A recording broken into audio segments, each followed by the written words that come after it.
Good morning. Today's daf is daf Chaf Aleph. So we just learned a Mishnah that talks about if somebody wants to open a store inside a courtyard, you can stop him from opening the store because you say you're making too much noise. If you want to sell to others. However, if he wants to make noise within his own place by building things and then taking it outside of the chutzah to sell, he can. You cannot stop them.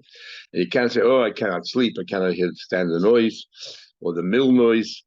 And we explain the differences. One of the differences is whether you're doing it for yourself or you're bringing an influx of people, which makes a lot of noise, or it makes it crowded because others are shayim. And then we'll talk about that. But kol tonikus you cannot stop. And we're explaining now why can't you stop kol tonikus. So Abaye wanted to say. Not that the Rava argues in halacha, but I want to say that there's talking about people from a second courtyard cannot stop people in this courtyard from opening these things. That's in the same courtyard they can stop you, but if it's a separate courtyard, say, hey, close the store down next door because you're making, too much noise. Too many people come in, or that you cannot do. Brother agrees in principle, but he says the Mishnah is talking about even the same courtyard, a school you cannot stop. And why? Because since Yeshua ben Gamla enacted a law that every neighborhood should have their own school, then we cannot stop it. But I'm so up to the Gemara over here at the top of the page. From the Takana of Yeshua ben Gamla onwards, what did he say? What did he do? Remember this person in good, and I told you already yesterday that the Gemara in Yavamas and in Yuma says, person in Yavamas says that if he's brought out, it was corrupt. So some people say some of the Shayna say it's a different Yeshua ben Gamla, not talking about the same one. Others say that he did tshuva. Or Taisa here says that he was a tzaddik gomer, just there were people better than him. Yeshua ben Gamla Shma, his name was Yeshua ben Gamla. Shilmalehu nishtaka toida Yisrael. If not for him, not for him, nishtaka toida Yisrael. The Torah would have been forgotten by the Shebetchila Mishi Yeshla of Melamde Torah. Betchila Mishi Yeshla of Melamde Torah. In the beginning was whoever had a father, the father thrown Torah. Misha ain't love. He didn't have a father. He did not learn Torah. My daughter, what he darshan, v'limadatem oisam, v'limadatem atem. It says in the pasuk limadatem oisam, so we darshan the word oisam is atem. You have a mitzvah to teach your child. Other Rishonim say from the word limadatem itself, as if there's two words. Limud atem, you should teach them. Hiskinu. So then they made a takana, not Yeshua Gamble. It was made a takana by the Chacham at that time. She mashiv malam zeh Yerushalayim. She bring Moses to Yerushalayim. All the yeshivas should be in Yerushalayim. Well, my drosh kimitzi and teitzed teira. And Taisa explains what's so special about Yerushalayim is when people come to learn, not only do they learn, but they see the kedusha that's there, the koinim that, and most of the people in Yerushalayim were klei kodesh, were doing holy work, so it inspired them. But whoever had a father will bring it to Yerushalayim, but Misha ain't love, didn't have a father, did not come up. He's skiing me takana shemashivim b'chol pelech or pelech. But made a takana then that in every pelech, and I just said a pelech it has a number of medinas included. So a pelech is greater than a medina. Because in the Megillah, for example, it's Cholir, Be'ir, B'chol, Medina, Medina. So I guess Medina is a very relative or very loose word. Depends on the context. So the word Pelech, says Rashi, includes many Medinas. It's like a state who has many provinces or something. So what would happen is, who would go to, it's pretty far away from home. They started yeshiva like yeshiva doila when they were 16 or 17. About 16 and 17, you don't take discipline that easy. So if the teacher got angry with them, the student would just walk out, you give him a cup of the yaitz and walk out. So there's no discipline. You didn't start them young. This is what he did. He said, you should have it every Medina in every year. And school. We'll see in a minute. But the point is that since he made a kind of that every neighborhood should have a yeshiva, nobody in the chutzah can stop a person inside the chutzah wants to open a yeshiva. You can't stop that. At what age? 6 or 7. It depends if you're weak or depends if you're strong. In the Gemara Ksubas, we had that if you're weak. Then we said if you then the Mishnah says in Priyavis all the Shayin Mas says ben chamish l'mikra, and here he's saying 6 or 7. So we're saying over there that Ben Chamet Taser wants to say there's different grades of boris, like that 3, very strong is 5, not so strong is 6, weak start at the age of 7. The Gemara there has 2 days in Gemara Ksubis, whether it's a good thing to start younger, even at 5, or not such a good thing because it's not healthy. And the Gemara says that first boy saying, but they're both correct. On the one hand, the kid is very weak. On the other hand, the kid becomes very smart. So that's what Taylor says. The Gemara says in Ksubis. So everything is relative. Till 6 years old, don't accept them in. Over there says the Sofili. Stop him on like an ox. Give him, just don't no Rahmanas. Just give them, teach them a lot. Which Taisa over there wants to say the stages. One is legalgo. One is to expose him to Torah. That you can start even at an earlier age. There's no real age when to start. When you want to talk about Sofili Keturah, that's what we talk about at the age of 6. We already had a Shuma Shel as a teacher that 13 years later was still thinking about his students. So that once told him. So he was a great pedagogue. If you ever have to discipline your children, use a shoelace. In other words, it's more symbolic than actual causing pain, not like it was in the world with caning and all that. The kari, if you can learn, you can learn. The loy kari, if you cannot learn, don't throw him out of yeshiva if he's not a big learner. Have like an Ivy school. Let him hang around the environment. The dollar kosing based on measures, just that alone is a good thing as well. Mesa, I'll ask you a question. I'll ask you a question. So you're saying that, for Torah you cannot stop. It says that if somebody in the Chatzah wants to become a doctor means not just a moyo. I'm not sure a doctor is a doctor. But anyway, a doctor, a moyo, a woman who wants to become a bloodletter, which maybe is a standard thing for a doctor. Big gardi, or he wants to become a weaver, or a melamed tonight, he wants to open up a school. But they can stop him. No, when you just said a minute ago, you can't. Exactly what it means. Does it mean that to my goyish kids that there's no mitzvah this or if we stop you? Or to my Jewish kids, we want to teach them the mudachel. And since there's no mitzvah to learn the mudachel, people can stop you from opening such a school. So what happens if you have a school like here, a hybrid? Half the mudachel, half the mudachel. What happens then? Can you stop them only on the mudachel part and not stop on the mudachel? Not clear. Two people are sitting in the chutzner. If 2 people living in the chutzner, one they want to become a mile or umin or a guardian or a week from a lama teacher. I'm not sure what he wanted to add to this second tashma.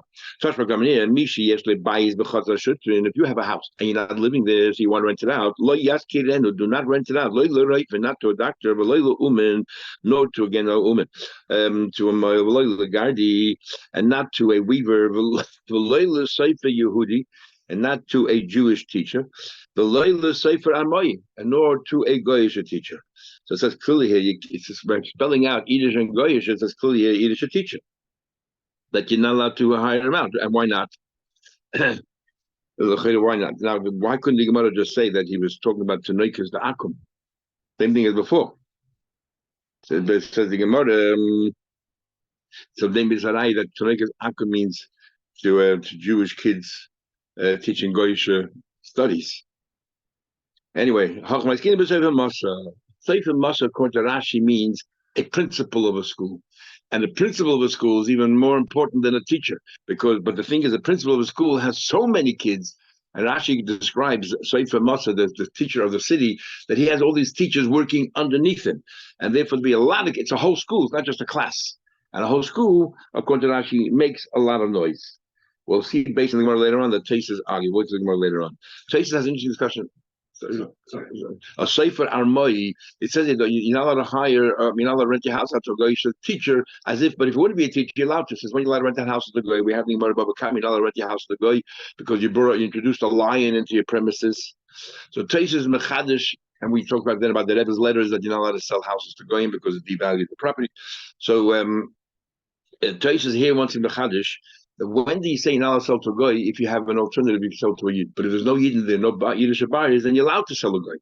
The Rambam in his Chuvas definitely argues, and he says that you're not allowed to sell to a goy ever. Only in a year of famine you're allowed to sell to a goy. You're desperate for money and you need money.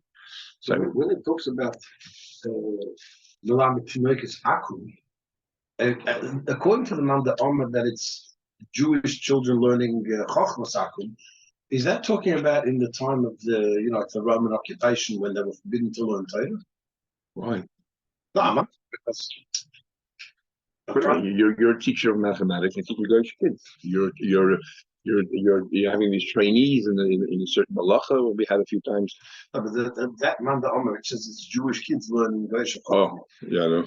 So I'm saying, according to that, why would at that time Jewish kids would that be because they were under? There was a ban on They don't learning. give any detail of them. Taisa learned that Sefer Masa means a scribe who writes documents. So we'll see later about it. So now that's your Shub and Gamas Takana, and that's why you're allowed to open a school in your street. From the time of Shub and Gamla, the onwards, like Mamtin and Yinukim and Masa. You don't say. In other words, you don't say, "Oh, now we're soon going to learn that 25 kids requires a school, a class, a teacher, and then 40 kids you have a teacher's help. 50 kids you have to divide into two classes. So loy mamtini yunukim and muscle and muscle. You don't say, okay, well, let's go to the other town. There's a school there. No, he said you have to have in every single town your own school. Why would you go to the next door? What would you gain? So the big machlek is showing us. Okay, we'll see more in a minute. But the showing machlek is that when we say 25 kids, is that maximum amount of kids or a minimum amount of kids? If you learn that is the minimum, which is the Roshel and others, the minimum amount of the minimum amount of kids that you have that we are assuming that you must have a school is 25 kids.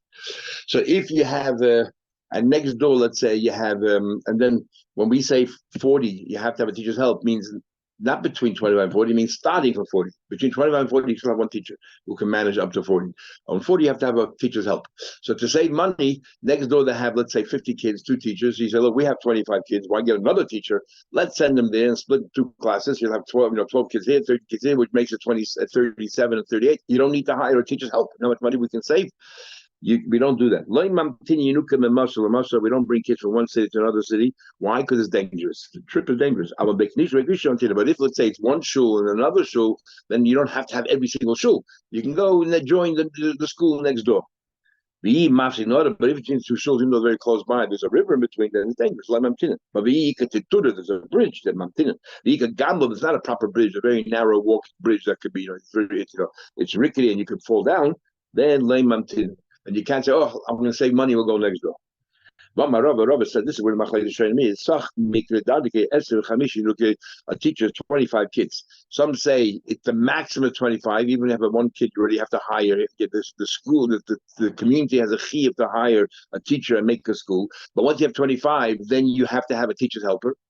Today, and there's 50. There's 50. You have to have two. There's 40. You have a teacher's help. Now, whether it means a maximum 40, that means up to 40, or it means that what do you call it? From 40 onward, that's when you have to hire teacher's help. And the community has to support this teacher's help as well. Here's interesting. What's the emphasis of a teacher? What's the main role of a teacher? This teacher, the goddess, a teacher as well. The goddess there's another teacher that in the same period of time teaches more, gives them more knowledge. You don't fire the first teacher, say, oh, the other one, this guy finished 10 blocks the whole year, this guy finished 12 blocks, let's give it to the other guy. The second guy will become very complacent, thinking that everyone knows I'm a great teacher, and you will no longer put the effort in because you get rid of all the bad teachers, no competition. Rav Dimon disagrees with Rava, and he says, Kolshkein de Goddess Tvei. No. Leave the first guy in, so the first guy and the second guy, there's a competition. They're going to work harder to make sure that they do the best that they can. As chachma. So it's a good thing to have competition. Don't get rid of the competitors. Rava says, Rava, you have two teachers. Chad Goris Veloy Daik. One of them teaches, but he's not careful that the students should actually understand everything he says. He just, delivers. The Chad Daik, the other one doesn't teach that much, but he makes sure that the kids understand every word that they're learning, they read it correctly, even and so on. So Rav is of the opinion that it's more important than one who teaches a lot. He's not medayik to make sure the kids, the Ivra is correct and so on.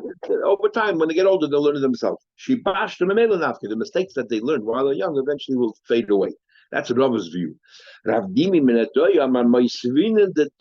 more important than teaching more chaimer is someone to make sure the kids learn well.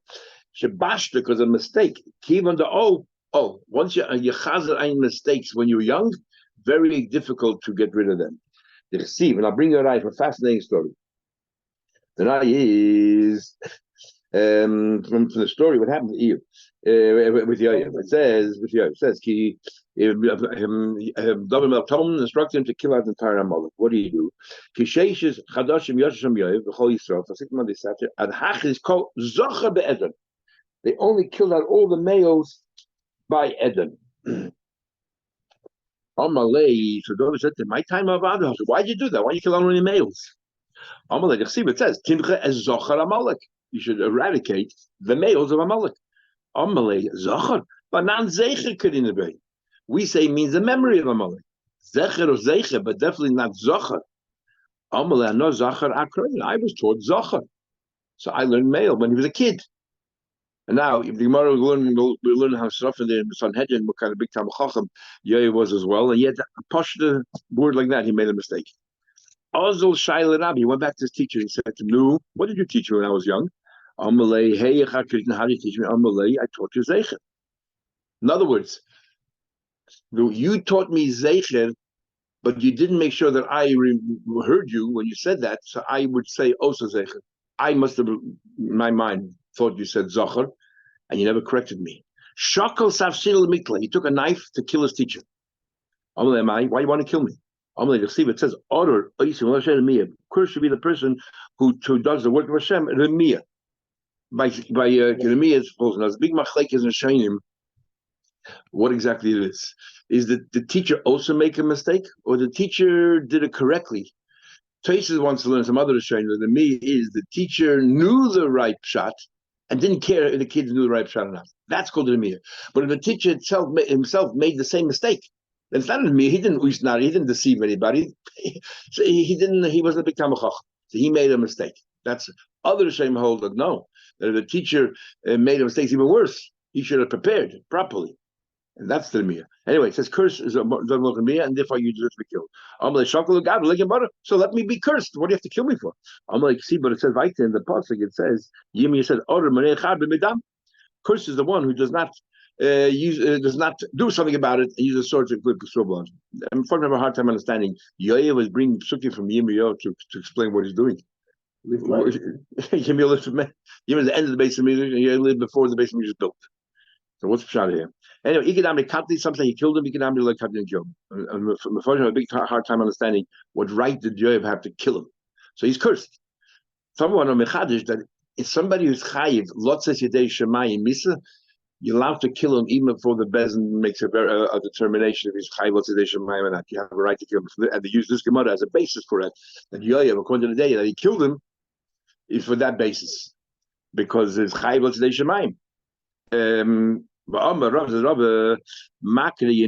Somebody's a teacher or shatla, somebody who his job is to create a vineyard in your property, and he gets half the dividends. Tavcha, butcher, and again, is a moil or here is a bloodletter. Now, if he doesn't do the job right, he can kill somebody. The sefer masa. Now, what's a sefer masa? Before we said sefer masa was a principle. But things like kulan ki musin va'emdin, they're all musin va'emdin. That means that they don't normally you have to give a guy warning before you fire them, but these jobs are so critical that if they make a mistake, they can people's lives on the line. So therefore, musin va'emdin, you have to fire them on the spot. So even Rashi's we're not talking about here a principal of a school. We're talking about Rashi a sefer of a Torah. And Kolmos, the reason is any mistake that cannot be fixed up is musar va'emdin. So if you're talking about a sefer, why can't you be Magiya to fix it up? So some of the Shayim want to say that the pshat is these are mistakes that cannot be fixed up. If you have too many mistakes per daf, I can't remember what it was, 4 or 5 mistakes on a page, you can no longer fix it up.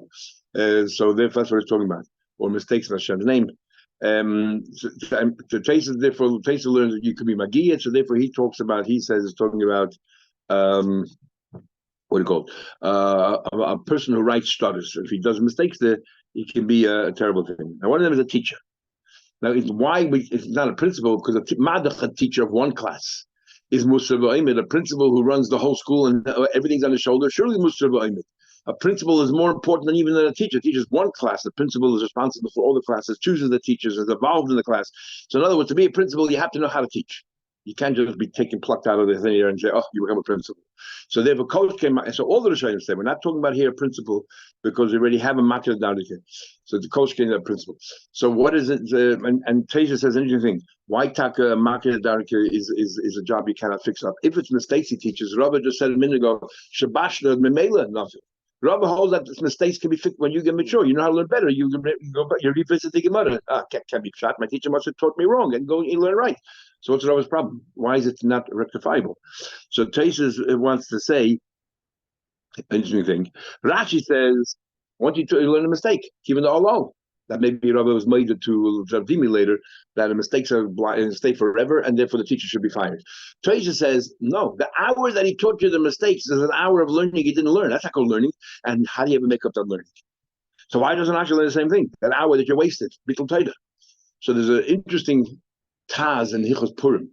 The Gemara talks as a machlekes Tesis and Piskei Tesis when you say mevatlin Talmud Torah for Megillah, whether it means when you the avodah, the kohenim mevatel the avodah, whether it means that you have plenty of time. Which one should you do first? But there's only 5 minutes left. Of course, avodah mahatayda. This is the Rabbanan. Nothing to talk about. That's Tesis and Megillah. But Piskei Tesis and Erchen says that no, it means you cancel avodah. Megillah is the only thing you're laying. And the Taz there has an interesting discussion. He says, because it says Mevatlin, I'll prove that Piskei Tesis is right. Because it says Mevatlin Talmud Torah for Megillah, his Talmud Torah is always a question of pushing off. Because if this hour you didn't learn, you can never make it up. And yet Megillah pushes away Talmud Torah. So what does that prove? That's not just a question of priority, it's a question of being doicha. That's it. Those like Tesis right here. Exactly what it is. The hour that you lose, you can never make up. Rashi doesn't agree with that. And Tesis there doesn't agree with that. Why? Because there's a ran in the Dorim Davches that talks about making a neder to learn Torah. You can't make a neder on Moshe Rabbeinu Bahar Sinai. So the ran there says because the Torah you only have to learn Begisa V'Yom Elayla. Only Perigach Shachir and Marmachil Perigach Arvis. So therefore, anything you do more than that is not the chiyuv of learning Torah. It's only a mitzvah, and that's why you can make a neder. So therefore, you could make up the hour that you lost because you learn another hour. The chiyuv. You didn't do that chiyuv. You can do that chiyuv. You can be mekayim later. So that's not a pseudo that you can never make up. So that's why that's the machlekes Rebbe Shem. Anyway, let's continue. Just food for thought. Going back to the laws of competition. Hi bar mevoy the oikere chayim. If a guy in the street, a mavi, wants to open a yirei chayim, or wants to open a mill, somebody else on the same street comes over to you and says, "Kumuki gabei." He opens another mill right next to you on the same street. Competition. The makler, Hunda said, you can't have competition. He can stop you. You're taking away my livelihood. This is what competition is all about. Bring a raya. If somebody's fishing and you want to go fishing, you cannot go very close to him and try to catch the same fish. You have to distance yourself as far as fish swim, which is the how much? You have to distance yourself 4 miles away.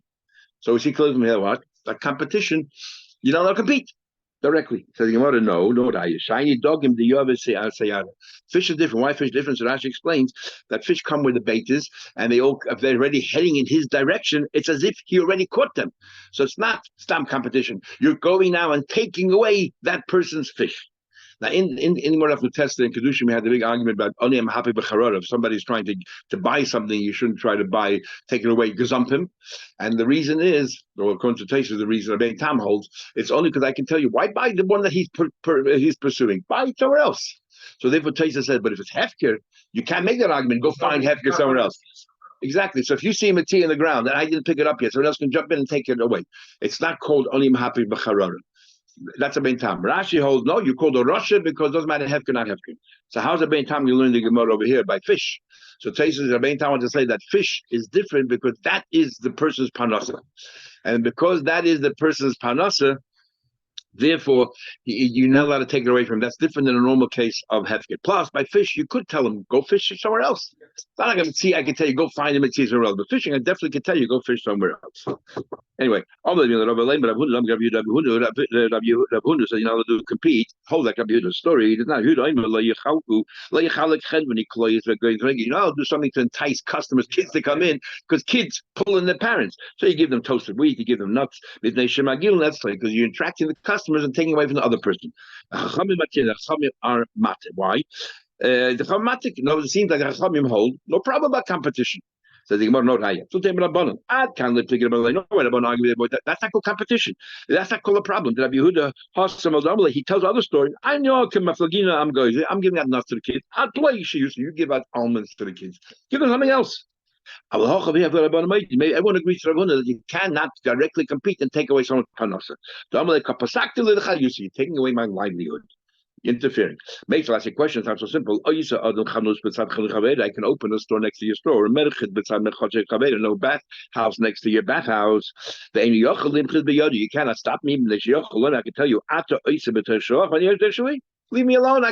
I'm open. I didn't open a store inside your store. I'm inside my own property. And there's no such thing as laws of competition. Fair game. Saying, Mother, you're right. Tanoi, it's actually a machlekes Tanoi. The Tanya we learned, we could force each other not to open a new store, let's say a tailor, like Busiki or Tanner, or a teacher. And we say over here that we're talking about, Taisa says we're talking about Malamet Tanach, because even we just said before that you're allowed to. What do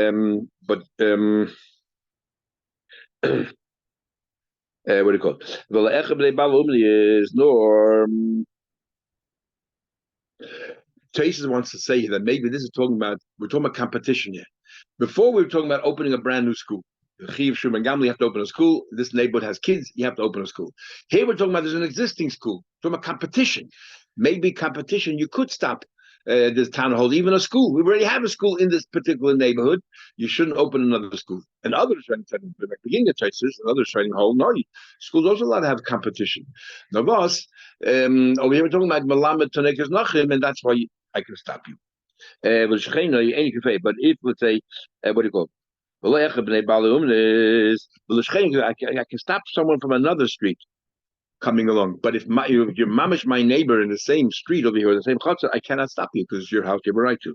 And Rashbag says, I mean, Rashbag holds competition is a problem, and the Tanakam holds the problem is competition is not a problem. The problem is bringing more people and everything else. We can stop that, but not competition. You're allowed to compete. You're allowed to compete directly head on. So Ravuna holds like Rashbag. So that's why most of Shem hold that the halach is like the Tanakam. You're allowed to compete, not like Rashbag. And Ravuna, in fact, didn't even know that the Rashbag existed. Otherwise, he would have said halacha Rashbag. Particularly, that's for sure. If people from one street want to move into another street to open a store, we can stop them. City. People in one city want to come in and open a store in another city, we can stop them. But if they pay the local taxes in this city, then you cannot stop them. You cannot stop them from entering the city, but I can still stop them from going onto my street. Just I cannot stop them in the city, but as long as they're paying the taxes. It doesn't help paying the federal tax; they have to pay the local taxes, according to most poskim. Bar mevoya. But what happened to people from one street and people on another street? As an afshes for people in the same street, people in the same street you cannot market. So Abhuna clearly says that people in the same street you cannot prevent, and you can go ahead. Not like Abhuna. So in other words, Pashup Pshat is he says that which Abhuna says also I hope pshitally, not just I argue pshitally that you cannot stop them. What would it be? People on one street and people on another street? That I'm not so sure. If you can stop them. Since they live in the same city, so maybe they can go anywhere in the city, or maybe nevertheless within the city itself. One street, every street is different. Everybody's different. Take Amar Rabbi said, even Rabbi said you're not allowed to compete. But the market when it comes to what do you call it? A teacher, a school, that you're allowed to open a school and you cannot stop people from one street from the teaching people in another street. Why? If competition is good. Because here we're saying competition is good, the people in the street is good, and because it makes the teachers work harder, make sure that you teach better. You need competition. Otherwise, we said before, you become very complacent, you become lazy. And why? We learned some people are not good. This is the next part. Faces, for example, not good. It said, Ezra Tikil and Yisrael, Ezra made a condition, Mashivin Seifer Betzat Seifer. Faces not good. But Dafki, you should have schools next to each other. I been able to I'm like, yourself to have a chachma. One school is better, they're going to become complacent. Everybody knows we're better than. No. There's kinna suffering, there's you're constantly vigilant to make sure that your school keeps its reputation. Amra nach Michel, Gumoide Rab Huna Brei Rab Shua. Rab Huna says you're not allowed to have competition, but it's Moide, you can stop others from coming in. Bereichel HaMachzin Bayara, these peddlers who go around town, especially selling perfume and doors selling perfumes and all that. Lemotzi Makib, you cannot stop them. Why? Because we learned Ezra Tikal and Yisrosia, Reichel HaMachzin Bayara. We want these peddlers, traveling peddlers, to be able to go into the cities, and they just door knock Kadeshi, Tachshitin Matrim. So I want Yiddish girls who are called Kavuda Bas Melaprim, they stay at home, they don't go to the marketplaces. So we want them to have access to look beautiful. So they therefore made a special takana that these peddlers can go around door to door and knock. We're talking about door to door knocking, coming in and going out, hit and run. But to set up shop there, then that's competition. According to Rabhuna, you can't do that. But we eat Trubim Rabanu. But if he's a Talmud Chacham and we're worried that he's going to take off too much time from his learning, and that's how Rashi learns. Others say because covered Atoida, I feel like they can even come from another town and set up shop here. Rabbi allowed Rabbi Yosha and Rabbi Vadia to come in, set themselves up, to make an easy sale, and so they can get to spend their time learning. The loikir, so that no such halacha that says you're allowed to, is l'fnim mishur sadin. Either it's covered Atoida or pasha bittul Taida. My timer, Kivan the Rabbanan, also literally Megir Sayu. They're not going to learn Torah. It's going to affect their learning Torah. And then they're going to bring a few stories. We'll continue tomorrow. Mitzvah. Have a good day.